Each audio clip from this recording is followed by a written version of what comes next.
لیکن اس سے پہلے عباد الحق صاحب، جو خواتین پاکستان تحریک انصاف کی اتنے عرصے سے وہ جو جیلوں کے اندر، اور ایک ان کا ختم ہی نہیں ہو رہا جو ان کے اوپر اس وقت مشکل وقت آیا ہوا ہے، اور کورٹس کے اندر ابھی 2 دن پہلے کی بات ہے جب پیش کیا گیا، وہاں پہ دیکھا ہے کہ کوئی چیز ہی نہیں ہے ایسا جس کی مطلب بہت ہی انکریمنیٹنگ چیز ہو کہ جا یہ اس نے یہ پلاننگ کی تھی، وہ ہوا تھا. وہ ایک ویڈیو ہے کوئی بیچاری کسی نے بنا لی ہے جا کے، تو وہ اس کی بیسس کے اوپر چل رہا ہے معاملہ. ہی کیا معاملہ ہے؟ باجوہ صاحب، جیسے آپ نے کہا کہ اب جو گیند ہے وہ عدالتوں کی کورٹ میں ہے، یعنی کورٹ کے پاس ہی کورٹ چلی گئی ہے.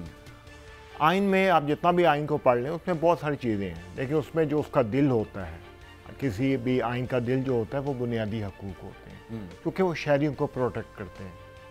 اور کسی بھی عدلیہ کا، چاہے وہ ہائی کورٹ ہو، چاہے سپریم کورٹ ہو، یا اس سے نیچے ماتحت عدلیہ ہو، اس کا ایک ہی کام ہے کہ لوگوں کے، شہریوں کی حقوق کا جو ہے تحفظ کرنا. جی اب یہی بات دیکھنے والی ہے کہ بہت اچھا فیصلہ کر لیا، بڑی غیر معمولی کارروائی کی، ٹی وی پہ بھی دکھائی گئی، لیکن اب بنیادی حقوق کے جو کیسز ہیں ان کو بھی دیکھنا ہے، اس کے اندر بھی دیکھنا ہے، تاکہ لوگوں کو یہ تحفظ محسوس ہو کہ ہاں ان کے لیے بھی. تحفظ کی بات کر رہے ہیں، ایک چیز فاروق حبیب صاحب کی بیگم نے، ان کی اہلیہ نے خط لکھا ہے چیف جسٹس آف پاکستان.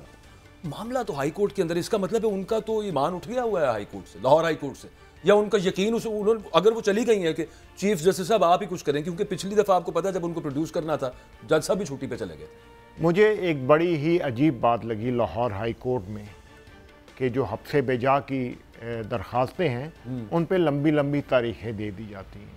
یہ تو 24 گھنٹے کا معاملہ ہے.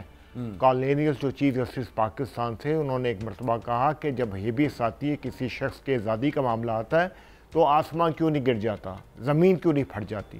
یعنی سنگینی ہی ہے نا جی، ایک شخص کا پتہ نہیں چل رہا. تو یہ تو اب عدالتوں نے بھی دیکھنا ہے، عدالتوں کی ذمہ داری ہے کہ ان کا یہ ذمہ داری ہے کہ ہیبیس کی پٹیشن میں دیر نہ لگے. سپریم کورٹ نے بھی یہ سب کچھ دیکھنا ہے، انسانی حقوق کا تحفظ بھی کرنا ہے. اگر یہ نہیں کرتے تو پھر عدلیہ کس کام کی؟ جو سارا بانو صاحبہ بات کر رہی ہیں، آپ تو کہہ رہے ہیں نا اگر نہیں کرتے، نظر تو نہیں آ رہا، تو پھر ہم یہ کہیں گے نہیں کر رہے.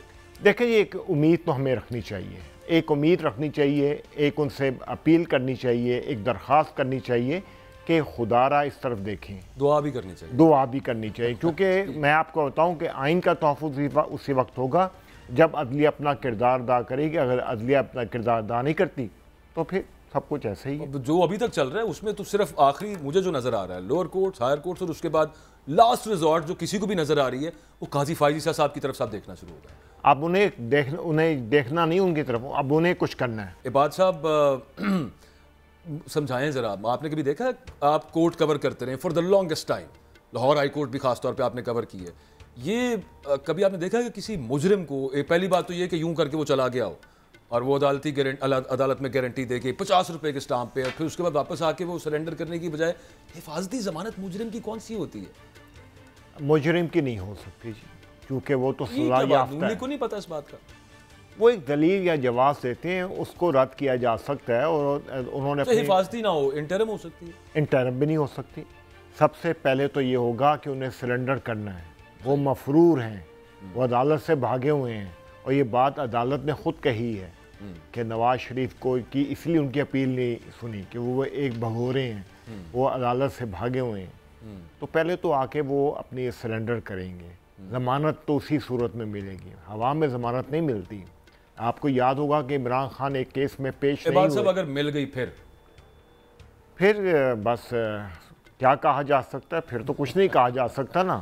دیکھیں نا، یہاں پہ تو ایک ضمانت کے اندر یہ ہوا کہ عمران خان جو تھے وہ پیش ہوئے. سر 50 روپے کے سٹامپ پہ وہ باہر چلے گئے، آپ کہہ رہے ضمانت نہیں مل سکتی، کمال کر رہے ہیں آپ. اچھا، ایک وہ جسٹس باقر نجفی صاحب ہیں ہمارے لاہور ہائی کورٹ. جی بالکل. ہاں، وہ ان کے بیٹے کے پروٹوکول مانگنے کے حوالے سے کچھ معاملات چل رہے تھے. کچھ لوگ، میں نہیں کہہ رہا، کچھ سینئر صحافی آپ کی کورٹ کور کرتے ہیں، ہائی کورٹ بھی، وہ اس کے ساتھ جوڑ رہے ہیں معاملے کو. نہیں، وہ پروٹوکول کا جو انہوں نے مانگا تھا وہ نوٹیفیکیشن، نہیں، اس کا آؤٹ ہونا، اس خبر کا لیک ہونا اور اس کا معاملہ بننا کہ بڑے سارے کیسز ہیں. نواز شریف صاحب کو باہر بھیجا باقر نجفی صاحب نے، مریم نواز شریف صاحب کے پاسپورٹ واپسی کی درخواست باقر نجفی صاحب، حمزہ شہباز کی ضمانت باقر نجفی صاحب، مال ٹاؤن رپورٹ باقر نجفی صاحب. وہ ایک معاملہ اس وجہ سے لوگوں کے ذہن میں آتا ہے کہ شاید. دیکھیں جی، سوال تو ہوں گے،